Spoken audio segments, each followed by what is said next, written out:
Hi అందరికీ, welcome to our channel.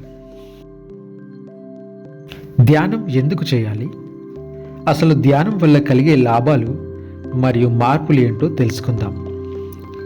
రోజు ధ్యానం చేయడం వలన శారీరక మరియు మానసిక అనారోగ్యాలు చాలా వరకు తగ్గించుకునే అవకాశం ఉంటుంది మరియు చెడు వ్యసనాలు, మానసిక ఆందోళన నుండి విముక్తి పొందవచ్చు. మీరు చేపట్టే పనిలో లేదా చదువు పట్ల ఏకాగ్రత పెరిగి మంచి ఫలితాలను ఇస్తుంది. మీలో సెల్ఫ్ కాన్ఫిడెన్స్ అంటే ఆత్మవిశ్వాసం, మీరు ఏదైనా సాధించగలమనే నమ్మకం పెరుగుతుంది మరియు మీ ఆలోచనలలో స్పష్టత ఏర్పడుతుంది.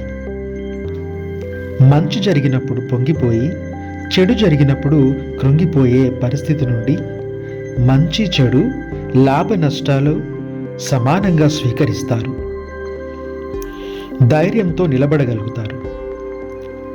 గెలుపు కోసం సమర్థవంతంగా పట్టుదలతో నిలబడి దేన్నైనా సాధించే తత్వం మీలో పెరుగుతుంది. మూఢనమ్మకాలు పోయి చావు పుట్టుకల జ్ఞానాన్ని తెలుసుకుంటాం. మిమ్మల్ని నిరుత్సాహపరిచే వాళ్ళ మాటలకు స్పందించడం కూడా మానేస్తాం. అంతేకాదు, సమయం విలువ తెలుస్తుంది. సమయాన్ని వృధా చేయడం కూడా మానేస్తాం. ఇన్నాళ్ళు ఎంత సమయాన్ని, జీవితాన్ని వృధా చేశామో అర్థమవుతుంది. మనకి తెలియక చేసిన పొరపాట్లను గ్రహిస్తాం. నేనే గొప్ప అనే అహం పోతుంది. ఇతరులని ఇబ్బంది పెట్టడం, అనవసరమైన వాటిలో తలదూర్చడం మానేస్తాం. మనం చేస్తున్న తప్పేంటి, చేసిన పొరపాట్లు అన్నీ అర్థమవుతాయి. ఇక మీదట ఎలా ఉండాలి అనే ఒక స్పష్టత ఏర్పడుతుంది. తోటి వారితో నడుచుకునే విధానంలో మార్పు ఉంటుంది.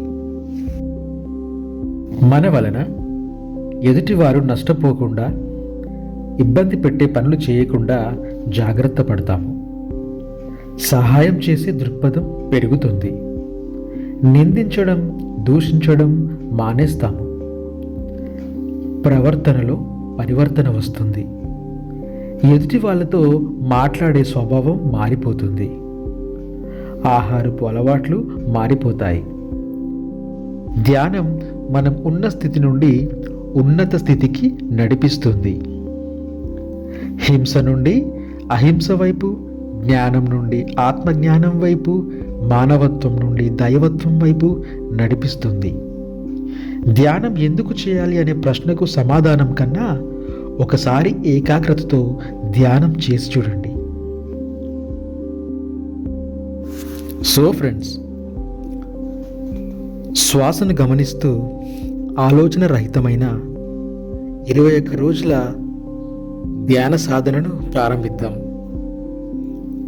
ఏకాగ్రత కుదరకపోతే 41 రోజుకి పొడిగిద్దాం. తప్పకుండా మంచి ఫలితాలను ఇస్తుందని ఆశిద్దాం.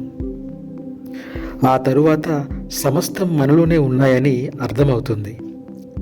కొత్త మార్పుని చూస్తావు. అన్నింటికీ సమాధానం దొరుకుతుంది. ఆ తరువాత ప్రశ్నించడం మానేస్తాం. సో ఫ్రెండ్స్, ఇంకెందుకు ఆలస్యం, ఈ రోజు నుంచి రోజు కనీసం 2 గంటలు ఉదయం, సాయంత్రం మీ ధ్యాన జీవితాన్ని ప్రారంభించండి. గొప్ప మార్పులు చేకూరాలని మనస్ఫూర్తిగా కోరుకుంటూ సెలవు. ఇంకా మీ అమూల్యమైన అభిప్రాయాల్ని కామెంట్ రూపంలో తెలుపగలరు. Thank you.